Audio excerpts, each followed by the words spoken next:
Oh hey, I didn't see you there. Must be weird to see the schlub outside of the garage. I decided to return home to my family for the Christmas holidays. That's why the episodes have been a little lacking lately.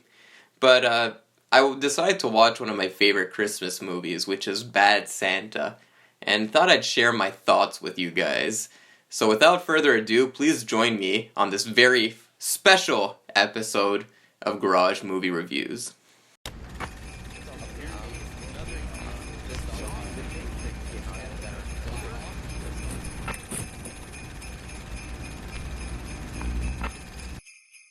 Bad Santa is a black comedy released in 2003.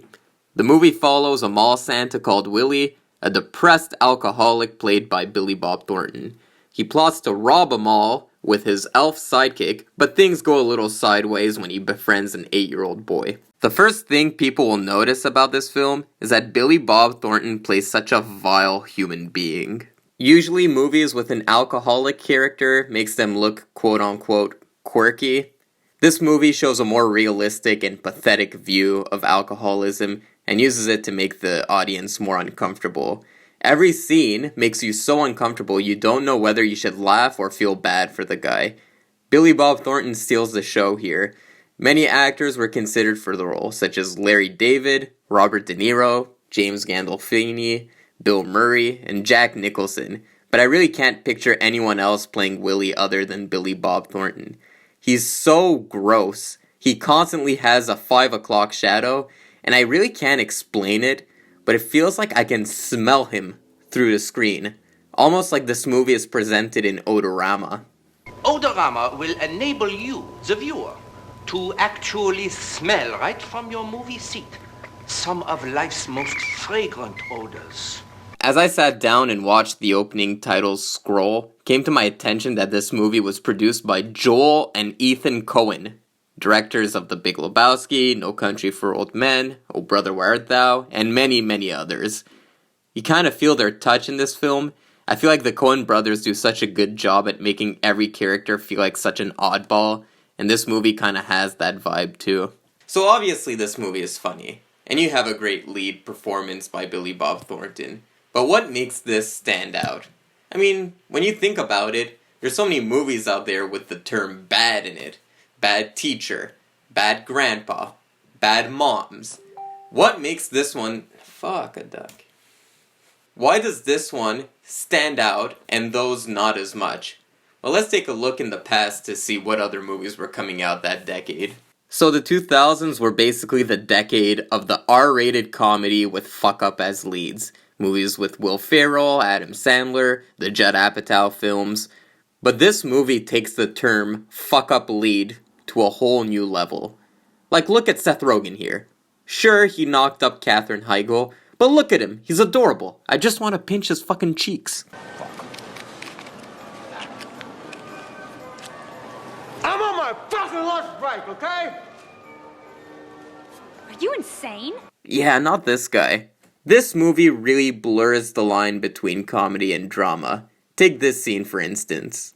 Have a pleasant Christmas and thank you for shopping with us. Is that it? Yeah, that's the last one. Thank the fuck Christ. Jesus, Mother Mary and Joseph. You piss yourself. If this were any other R-rated comedy, they would have upped the comedy. Maybe have some quirky music, maybe have someone slip on the piss as he's walking away.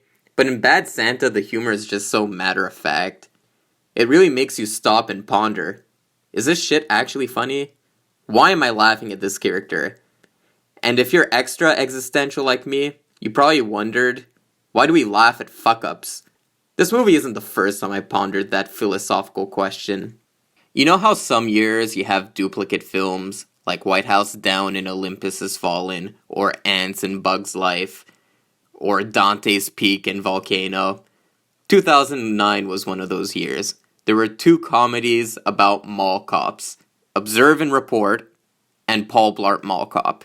One was your run-of-the-mill Happy Madison film, man-child character, takes his job too seriously, socially awkward, and the other was a dark comedy, man-child character, takes his job too seriously, socially awkward. Wait a minute. So what gives? Why are we programmed to laugh at Kevin James but get disturbed at Seth Rogen's character. Obviously, the tone and the ethical decision of the character plays a factor, no doubt about that. But why do we laugh at broken people? I don't think society is more dickish today than it was back then. You look back at Charlie Chaplin films, his reoccurring character, the tramp, is a poor vagabond with ill-fitting clothes, and he's always injuring himself. This is just an extension of that. So I decided to do some deep research using a tool called Wikipedia. Why is it do we laugh at broken people? I stumbled across this thing called Schadenfreude. Schadenfreude. The psychological term for joy that arises from witnessing the failures of another. Now, researchers have linked 3 reasons to why Schadenfreude occurs. Reason 1, aggression-based. The suffering of one group improves the status of your own group. Reason 2, rivalry-based. The individual feels better about their own self-identity when others have misfortune. And reason number 3, someone who is immoral is finally getting what they deserve. And I think this explains what makes Bad Santa a little more comedically ambiguous than your average R-rated comedy. Let's take 40-Year-Old Virgin, for example. Reason number 1 applies. Steve Carell's character is a nerd who collects toys. The movie makes fun of nerds, thus invoking laughter in other cliques. Reason number 2 applies as well. Audience members laugh at this extreme version of an incel so that they feel more desirable in comparison. And reason number 3... Yeah, I got nothing for reason number 3. Shut the fuck up. Alright, I'm using Wikipedia. I don't have a Psych D. But now let's look at Bad Santa. And yeah, none of these really apply. Number 1 doesn't really apply because he's not part of any group. He's a bit of a loner. 2 doesn't really apply because he's at such a low in his life, it's basically like kicking someone when they're down. Maybe you can argue for number 3 because he's a thief and he's getting what he deserves, but you learn that he's using the stolen money to fuel his alcohol addiction, which is pretty pathetic. So I don't think any of these really apply. The lack of sympathy for the main character is really what makes this film a commentary on the state of comedy at the time. We laugh at fuck-up characters because of this basic primal instinct that is buried in our psyche, our need to boost our own ego. Place this ethos over the backdrop of a Christmas film and boom, you got a hit. Am I looking too deep into this? Maybe. Actually, definitely. But I'm a movie reviewer, it's my job. You know, back in high school, my high school teacher told me something that kind of stuck with me. He said it doesn't matter if you watch art with a magnifying glass, or with a microscope, or with the naked eye. Everyone watches shit differently. And it just so happened I had a unique view on Bad Santa and why it made me laugh so much. So I decided to share it with you guys. On that note, I think this is a good place to end this film review. I hope you enjoyed this new format. Hopefully I can do it more in the future. I'm going to take a little break for a while because it's the holidays. I want to spend some time with the family, do some other things. But I'll be back in January, so don't really worry about that. I hope you guys have a Merry Christmas. Stay safe, folks.